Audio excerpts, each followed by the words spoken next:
kaparming, labas ako kasi nakita ko nangunguha ng ano ko, gulay ko mga kaparming. Hindi nagpaalam. Ayan o. Ate ko mga kaparming. Luto lahat ng gulay. Damo daw sa likod. Nagkuha na daw mga ano bilon sa paus ni Kang. Ah, mga dua kadlaw pa na. Mga puno sangin ang mga sanga sangin ukrangin ko mo kunting mo dayon. Ang daon. Kunting ang daon sa dalom niya. At sige. Hindi mo kaputula. Yan siya kuha ng okra. Bali ako nakuha ng patula guys.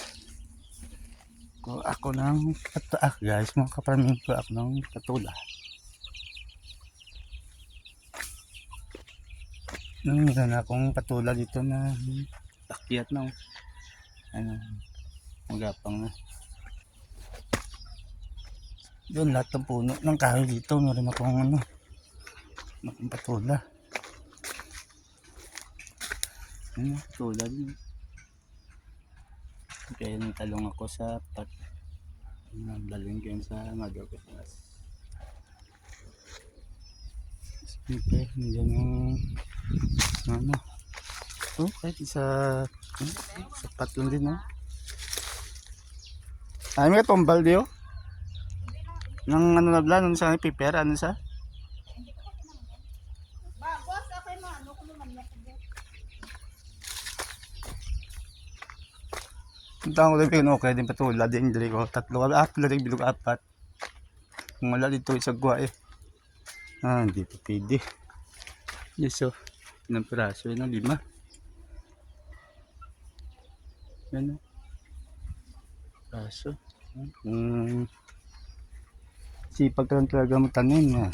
Hindi ka na punta pa sa market para bili ng ano, gulay. Dito pa lang kahit nasa pat lang, sigurado. Ano ka na, gulay.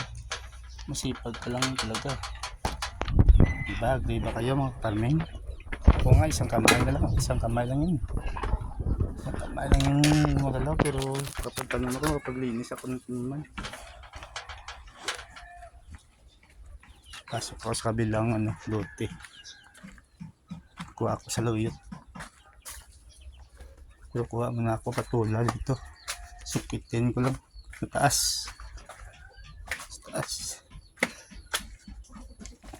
Dito meron ding patula ko na ayan. Kita. Ayan o. Kita.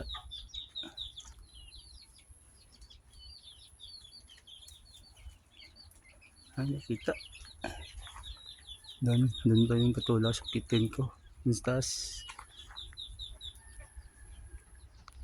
Yung mga kaparming, kunin ko muna yung patula sa kitin ko muna.